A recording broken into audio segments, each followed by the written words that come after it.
¿Sabemos pensar? ¿Nos cuestionamos? ¿Qué es pensar? El día de hoy quiero traerles una reseña de un libro que acabo de terminar de leer, La rebeldía de pensar, de Oscar de la Borbolla. Para mí fue un libro al principio que se me complicó un poquito porque sí estoy ya algo oxidado en las cuestiones filosóficas, pero después lo fui comprendiendo. Primero, a mi parecer, se va por la cuestión más lógica, ¿no? Que es saber pensar, porque muchos dicen, tal vez sepan pensar, pero no, inferir y deducir no es pensar. Pensar es dudar, hacerse preguntas, según este autor. Después va al capítulo de pensar lo insoluble, es decir, eso que no se puede evitar al pensar. Llegará a lo que es la epistemología, a lo que consideramos conocimiento y la pregunta de ser, ¿quién es el ser? ¿Y cómo se concibe el ser? Y si el ser puede llegar a ser Dios, lo cual se me hace una propuesta bastante interesante porque toma el ser como la existencia de Dios, es decir, es omnisciente, omnipresente y omnipotente mientras el ser tenga vida, mientras esté a su alcance, es decir, tiene las posibilidades de ser Dios, no como un Dios mitológico, pero sí como un Dios para poder crear y hacer cosas mientras haya vida, mientras exista la posibilidad.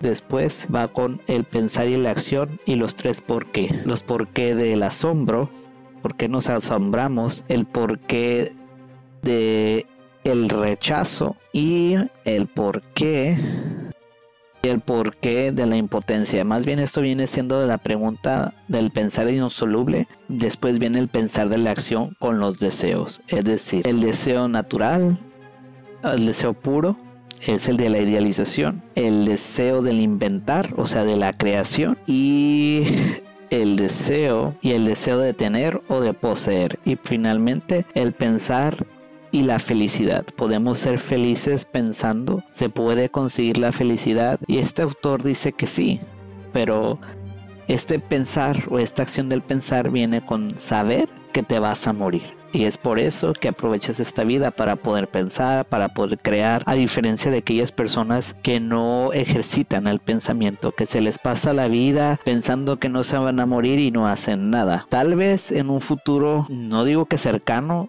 pero lo vuelva a retomar porque sí es un libro que a mi parecer se le puede rescatar bastante y, como dije, ya no estoy tanto en el quehacer filosófico, sí me falta como ejercitar esa parte, pero este libro me ayudó a remover las cuestiones básicas filosóficas, desde lo más lógico hasta la pregunta existencial del ser, aunque Heidegger no lo plantea así como un existencialismo, sino como el estar ahí, el hacerse, el que el ser se dé cuenta de sí mismo. Entonces recomiendo este libro, es un libro bastante cortito, a mí me costó meses leerlo, retomarlo porque tenía otras lecturas, pero sí está un poco pesado para quienes no han ejercitado o apenas se van a acercar. Como dije, es un libro pequeño, pero sí se requiere su tiempo, y muchas veces cuando lees libros o de cualquier materia, los quieren leer como si fueran novelas ligeras que te eches en un viaje en 3 horas, y no, a veces libros tan pequeños te llevan meses, o una introducción te puede llevar un mes.